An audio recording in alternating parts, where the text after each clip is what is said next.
اللہ جسے حاکم بنائے اس کی حاکمیت محدود نہیں ہوگی، اس کی حاکمیت محدود نہیں ہوگی۔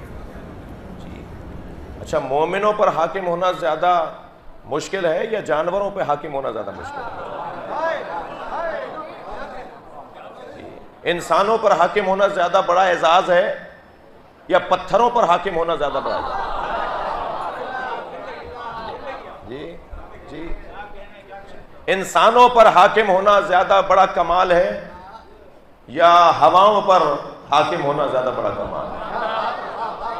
ایک لسٹ بناتے چلی جائیے کہ انسانوں پر حاکم ہونا زیادہ بڑا حسن اور کمال ہے یا غیر انسانوں پر حاکم ہونا زیادہ بڑا حسن و کمال ہے۔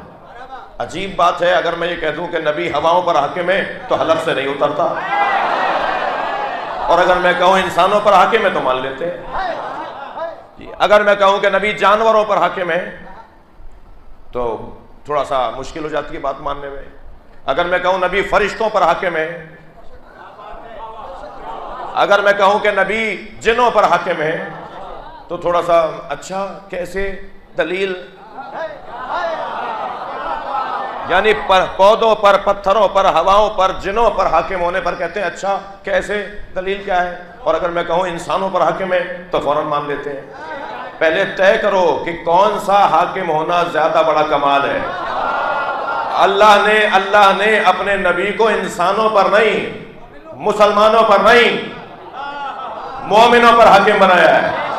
مومنوں میں ایک نام سلمان کا ہے، مومنوں میں ایک نام ابو ذر کا ہے، اور اگر سمجھے بیٹھے تو کہوں مومنوں میں سب سے بڑے مومن کا نام علی ہے،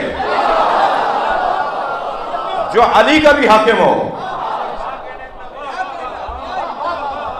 جی انسانوں پر حاکم ہونے کو فوراً مان لیا، اور اگر میں نے کہا نبی نے کنکریوں کو ہاتھوں پہ لیا اور کنکریوں نے نبی کا کلمہ پڑھا، کہاں لکھا ہوا ہے؟ یہ انسان کی عجیب سی فطرت ہے، یعنی مفضولوں اور کم طاقت، توانائی اور کم اہمیت رکھنے والوں پر اگر میں کہوں کہ یہ حاکم ہے تو بات مانتے نہیں ہیں، بات نہیں مانتے، دیر ہو جاتی ہے سمجھنے میں۔ ہواؤں کے رخ بدل دیں، یہ بات سمجھ میں نہیں آ رہی، اور انسانوں کے دل موڑ دیں، یعنی انسانوں کے دل موڑنے کو مان لیتے ہیں اور ہواؤں کے بدلنے کو نہیں مان رہے۔ عجیب داستان ہے۔ اگر میں کہوں کہ جی جانوروں کی بولیاں سمجھتے تھے تو یہ بات سمجھ میں نہیں آ رہی، اور اگر میں کہوں کہ نبی کی خدمت میں ہندوستان سے کچھ لوگ آئے، یعنی اس خطے سے، اور سرکار کو بتایا کہ یہ ہند سے آئے ہیں، تو حضرت نے ہندی زبان میں بات کی، تو اصحاب نے کہا یا رسول اللہ یہ زبان ہم نے آپ سے پہلی دفعہ سنی ہے۔ حضرت نے فرمایا دنیا میں جتنی زبانیں بولی جا سکتی ہیں وہ سب میں جانتا ہوں۔ اچھا، نبی رسول اللہ کے فضائل سمجھ میں آ گئے نا؟ لفظ اور بہتر کروں، یا رسول اللہ اگر سمجھ میں آ گیا تو یا علی بھی سمجھ میں آ جائے گا۔ اس لیے اپنے خطبہ اور ذاکرین سے کہوں گا کہ رسول اللہ کی عظمت کو زیادہ سے زیادہ بیان کرو۔ جب نبی کے سارے کمالات تم نے سمجھا دیے تو پھر ایک جملے میں علی سمجھ میں آ جائے گا، انا وعلی من نور واحد۔